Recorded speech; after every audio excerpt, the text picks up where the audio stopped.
você continuar assim, exatamente como você está, em 10 anos, o que terá mudado? Existe uma mentira perigosa que quase ninguém percebe. A ideia de que o tempo sozinho amadurece uma pessoa. Não amadurece. O tempo apenas revela quem você decidiu se tornar. Há pessoas que chegam aos 50 cheias de sabedoria. Outras chegam com as mesmas desculpas que tinham aos 20 anos. O relógio não faz distinção. Ele passa para todos. E enquanto você assiste esse vídeo, a sua vida está sendo construída ou está sendo desperdiçada. E o mais assustador é que quase nunca percebemos quando começamos a viver uma vida mediana. Mediocridade não chega fazendo barulho. Ela chega em pequenas concessões. Eu vou deixar para amanhã. Só mais alguns minutos. Depois eu começo isso aí. Eu não quero pensar nisso hoje. Quando percebe,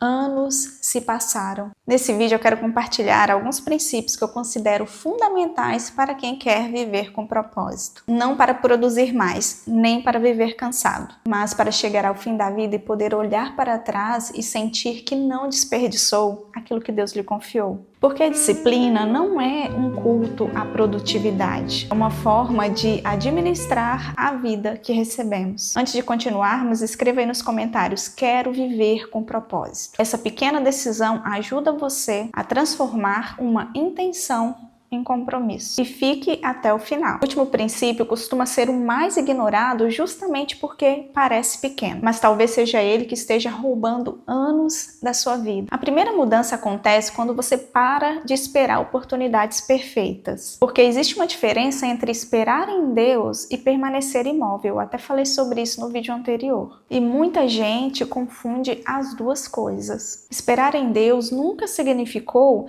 abandonar as responsabilidades. Na parábola dos talentos, cada servo recebeu algo. Nenhum recebeu tudo. Mesmo assim, Deus esperava que trabalhassem com aquilo que tinham. Talvez hoje você tenha menos recursos, menos contatos, menos dinheiro, mas ainda assim você possui alguma coisa. Conhecimento, tempo, experiência, uma habilidade. Pergunte menos: quem vai me ajudar? E mais: o que posso construir com aquilo que eu já tenho? Aristóteles dizia que nos tornamos aquilo que repetidamente fazemos. Isso significa que a nossa identidade está sendo construída pelas pequenas escolhas diárias que nós estamos fazendo, não pelos grandes sonhos. Depois disso vem um outro inimigo silencioso: as distrações. Nunca foi tão fácil desperdiçar uma vida. Hoje ninguém precisa enfrentar uma guerra para perder o seu futuro. Basta um celular. Algumas horas de vídeos, conversas vazias, redes sociais, comparações. A atenção virou um mercado. E as empresas disputam cada segundo da nossa atenção. E quando a nossa atenção começa a ser sequestrada, o nosso futuro também começa. Talvez o maior inimigo da sua vida não seja o pecado que você teme,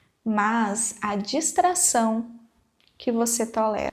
Existe um outro erro também que poucas pessoas reconhecem: ouvir conselhos de qualquer pessoa. Nem todo conselho merece espaço dentro da nossa mente. Na psicanálise, inclusive, tem um conceito muito interessante. Nós internalizamos vozes. Pais, professores, amigos, pessoas que marcaram a nossa história. O problema é quando continuamos ouvindo vozes de pessoas que não construíram a vida que desejamos viver. Isso não significa desprezar as pessoas, significa desenvolver discernimento. A gente precisa aprender com quem demonstra coerência entre o discurso e a prática, sabe? Uma outra ilusão moderna é acreditar que conhecimento basta. Vivemos cercados por cursos, por livros, podcasts, vídeos. Eu gosto de tudo isso, mas estamos cercados de muita informação. Você já observou que, paradoxalmente, tem tanta gente paralisada, mesmo com tanto acesso a conhecimento? Porque conhecimento sem prática dá apenas uma sensação falsa, inclusive,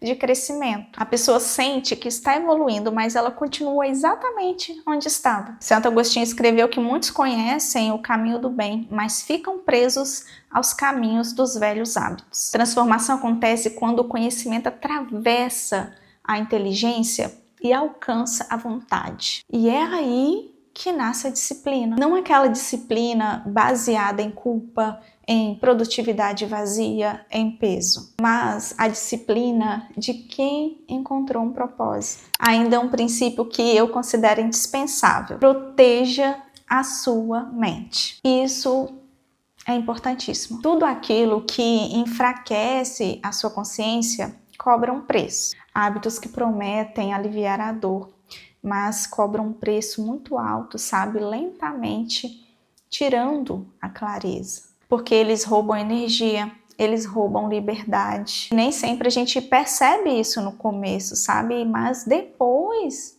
nós notamos que muita coisa foi tirada de nós, inclusive a paz, a leveza. Que tipo de hábito você tem cultivado que, ao invés de estar contribuindo para o seu crescimento, está te trazendo mais confusão? Você já pensou nisso?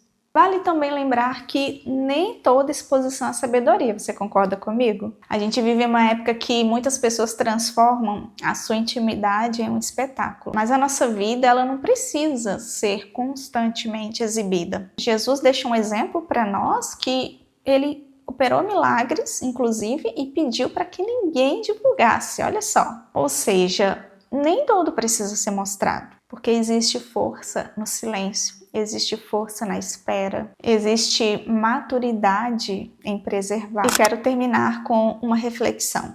Talvez você esteja esperando que um grande acontecimento transforme a sua vida. Uma oportunidade extraordinária, um milagre inesperado, uma mudança radical. Mas, na maioria das vezes, Deus trabalha no ordinário, através do cotidiano. É na forma como você acorda, na maneira como administra o seu tempo, na escolha das amizades, aquilo que alimenta a sua mente, na decisão de permanecer fiel quando ninguém está olhando. O relógio continua avançando, mas a pergunta que eu quero que você traga para você mesmo nesse momento não é quanto tempo ainda você tem, mas quem você está se tornando enquanto o tempo passa. Você está gostando dessa pessoa que você está se tornando? Daqui a 10 anos você estará orgulhoso, orgulhosa dela? Porque no fim, Deus ele não vai nos perguntar o que nós conquistamos apenas, mas ele também perguntará o que nós fizemos com aquilo que ele colocou nas nossas mãos. Se esse vídeo falou com você, compartilha com alguém que precisa ouvir essa mensagem. Porque quanto mais a gente dá, mais a gente recebe. E me conte nos comentários qual hábito você decidiu abandonar para você viver com mais propósito. A gente se vê então no próximo vídeo. Foi um prazer estar aqui com você. Fique bem!